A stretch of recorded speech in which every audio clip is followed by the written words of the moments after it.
Inside Sources. Inside Sources. America's voice of reason. Boyd Matheson on Utah's home for elevated conversation. Inside Sources on KSL News Radio. When families succeed, society rises. There are countless studies and data points to show that that is the case. That's what the data tells us. But the picture of the American family is changing in fascinating, interesting ways. An increasing number of children are being raised not by their parents, but by their grandparents. So what added challenges exist for these kinds of families to overcome? How do we better support grandparents acting as the primary caregiver for their grandkids? And what do we need to think differently about to help all kinds of families succeed in the country? We got to get beyond the headlines. It's time to think again. Think you know the news of the day? Think again with Boyd Matheson on KSL News Radio. Well, you are in for a real treat today. We have live in studio Dr. Moses Dixon, President and CEO of Central Massachusetts Agency on Aging. And Dr. Moses is the president and the CEO. And an all-around good guy. Had an opportunity to spend an evening with some extraordinary individuals last night here in the state of Utah. This is an amazing group. Dr. Dixon has a rich history, and this is one of those I knew him when moments. I knew Dr. Moses Dixon when he was an intern for Democratic Senator Harry Reid back in the United States Senate. And you have had an extraordinary journey, and the things that you are doing are just fascinating. So welcome to the show, and excited to talk about what you have been doing and what you've discovered about grandparents raising their grandchildren. Just give us some perspective. Well, Boyd, thank you so much for having me. I bring you greetings from the Commonwealth of Massachusetts. And it was great to spend the evening with you last night. So back when COVID hit, COVID has changed all facets of our life in terms of the way we go about our daily lives or the way that the economy works and even the family structure. Yeah. So when COVID hit, as the president and CEO of the Central Mass Agency on Aging, we saw an increase of demand for support for grandparents that were raising their grandchildren, also known as grandfamilies. Yeah, I love that title, by the way. Yes, it is a very interesting term. You can also say grandkids, so they're all interchangeable. Yeah. So we started with about a dozen of these families back at the start of COVID to support them. The kids were home because of the pandemic and doing schooling from home. Right. And so that started with about 12 families. And then over the last 3 years, we have supported over 200 of these families to the point where we were able to get a congressional earmark from our Congressman Jim McGovern to establish a permanent resource center to support these families. Yeah, let's dig into that. You were describing last night some of these family situations and some of the needs. We often don't think about this. When you think about a grandparent raising a grandchild, you don't really think through all the dynamics of that. You described one pretty elderly grandmother raising a very, very young grandchild. Yeah, absolutely. I mean, this touches all, ages, but particularly there are grandparents that are, 40 or so, but then there's the vast majority who are 60 plus. Yeah. And the grandparent that I spoke about last night was this 80-year-old woman 2 years ago who was raising her 3-month-old great-grandchild. Wow. Because, the granddaughter and unfortunately her daughter fell through the cracks of the opioid crisis. And so, it's situations like that where you have an older adult who may be in retirement and now they're having to find themselves in a situation where they not only have to look out for themselves, they also have to look out for a younger child. And so there's a lot of barriers with that. Yeah. The way that, she raised her children, 60 plus years ago is different than how you raise children now. And so we, through this resource center, which we launched in May is Older Americans Month, by the way. And as a part of the service delivery to support grand families is we're taking a very innovative approach, and we're using community health workers to do that. Yeah. And part of the reason why the community health worker model is so important, in Massachusetts, we have a good system in terms of kinship support at the state level of connecting these families to services and resources. Yeah. But that's about it. They don't go into the homes to do assessments on, some of the challenges. For example, this 80-year-old woman that I talked about, she needed shower railings in her house. And we wouldn't have known that if you didn't have a community health worker going into the home to do an assessment. So the community health worker model is a strong model, and I'm pretty confident that it is going to be a model that's going to be used across the country on how do we provide services for grand families. Yeah, I love that, and your innovative approach to so many different things. We're going to talk about some of that in our next segment. You are one of those guys who lives with what we call within the parentheses of a crazy idea, and you just keep making those come to fruition. And this is one of those models that does that. Describe for us real quickly some of the other challenges that they face. One of the things I think that we don't really think about is just something as simple as getting your child enrolled in school. Yes. If you're the grandparent, you're not registered as the legal guardian, and something that creates all kinds of barriers and obstacles. Yeah, no, I mean, there's a host of issues, as you know, that are barriers to these grand families. And one, unfortunately, is that a lot of these grandparents, they don't have the legal custody of their grandchildren. And so, simple things that we would think is simple as enrolling a child into school becomes extremely difficult because they can't do it. And so in addition to the model that we've created with our community health workers, we're partnering with an organization in Worcester that does free legal services to the community. And so we're going to be working with them to create a legal pipeline to work with these families to get the legal custody of their grandchildren so they can do those things such as enrolling them into school. Yeah, such an important part of that process. And we're going to stay with the conversation here just a little bit longer because that's what we like to do on this show. And we're going to continue to dive into this. These extraordinary grandparents leading these grand families, many of them are the greatest generation, so they're willing to sacrifice, they're willing to serve for family and community, making sure they have the right resources and the right support structure so that they can thrive and that their grandchildren can succeed is an important question that is not being asked in nearly enough places in this country. Dr. Moses Dixon is going to continue to lead us through that. So stick around. We'll be right back. More Inside Sources coming up next. Boyd Matheson divides rage from reason on Inside Sources. Welcome back to Inside Sources here on KSL News Radio. We're staying with the conversation for the entire hour today when it comes to family. And right now we're continuing the conversation about the grand family. Dr. Moses Dixon is President and CEO of Central Massachusetts Agency on Aging, Inc., and joins us live in studio. So great to have you in the state of Utah.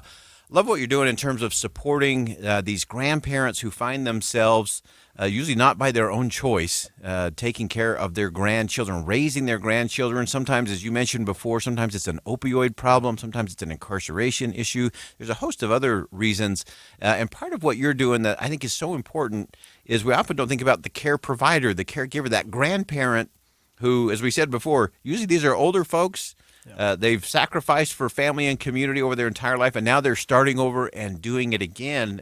And a lot of people aren't thinking about how are we supporting them in the right way. Yeah, absolutely. I mean, the challenges with the number of reasons of why these children end up with their grandparents is the opioid crisis.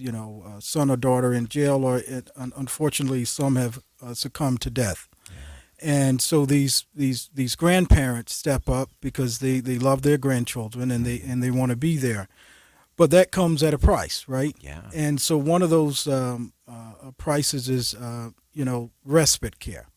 The grandparents not having the respite that they need to be able to take care of themselves and to go to their own medical appointments, because the older you get, the more medical appointments that you have.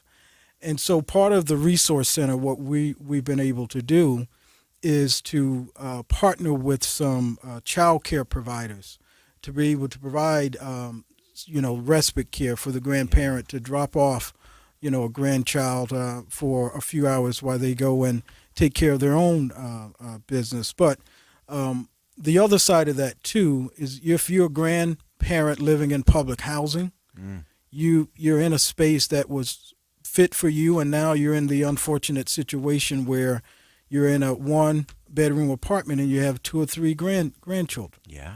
And so the issues with that also, Board, is that unfortunately in this climate where the housing crisis is a really big challenge, people's rents are going up. And so, in addition to the respite piece, housing is also a critical piece to this as well. Yeah, housing is such a big challenge. And I think from the respite side of things, I spent an afternoon with my grandkids and I'm ready for a little bit of respite. But again, you think about that day in, day out. As someone in your 70s or 80s and you're getting kids to school and you're back doing that carpool and doing all the things, that is exhausting. Yeah. And then if you have your own medical needs and appointments and so on, that's an important piece of the puzzle to be sure.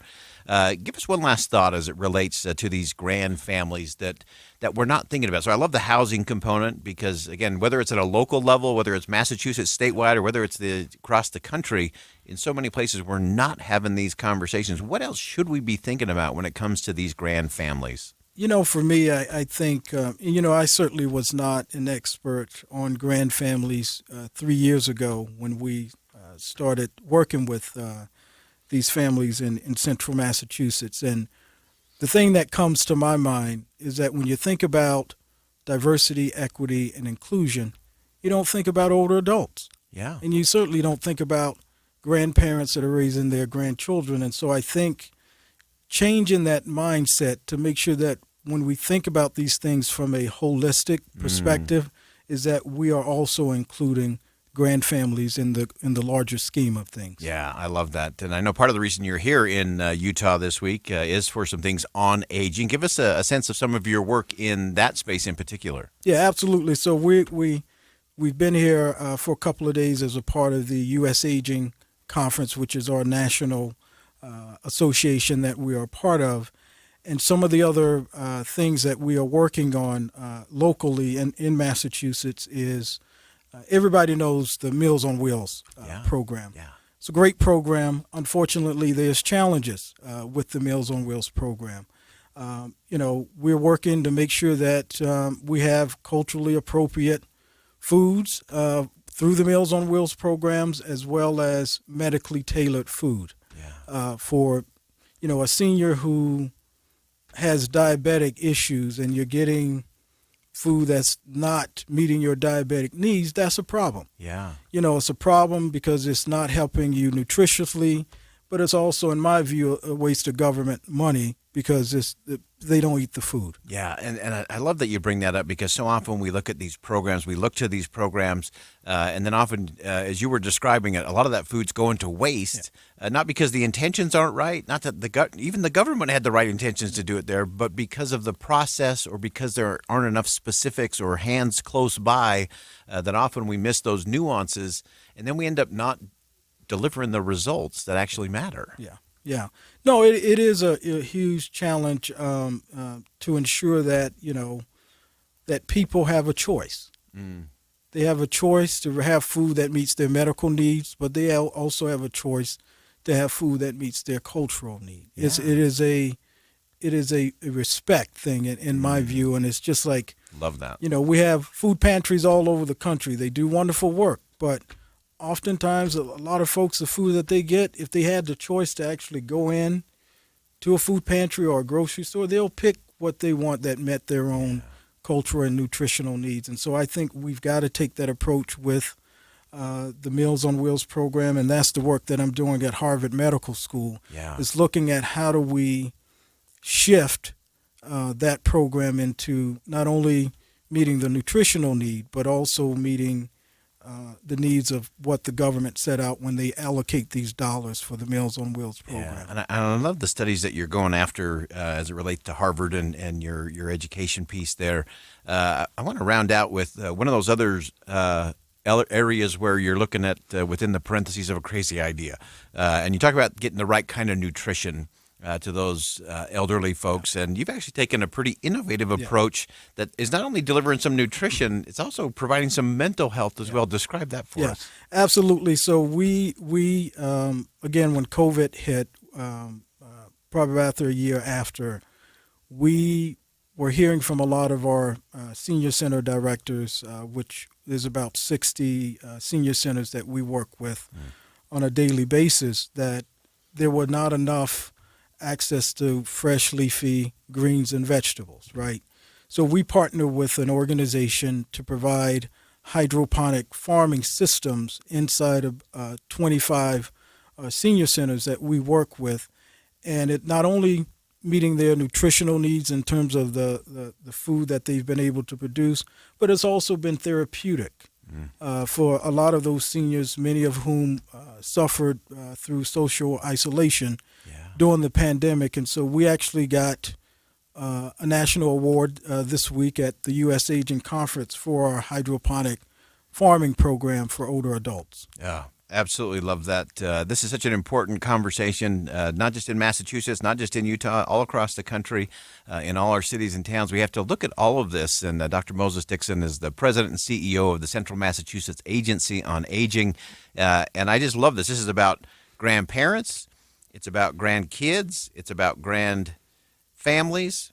And it's about grand ideas that make communities better and make people stronger. And Dr. Dixon, we appreciate you joining us today. We're glad to have you in the state of Utah for this important conference this week. And we look forward to having you back as you continue to explore within the parentheses of a crazy idea that is doing what we challenge people to do every day on this show. See something that inspires, say something that uplifts, and go out and do something that makes a difference. We appreciate you making a difference and joining us for the conversation today. Absolutely. Thank you for having me. All right, we're going to step aside for a commercial break. When we come back, we're going to continue focused on families. The Utah Family Miracle, a new policy proposal and some new studies that have come out today. Brad Wilcox from the University of Virginia is going to join us live in studio coming up next on Inside Sources. Stick around. We'll be right back.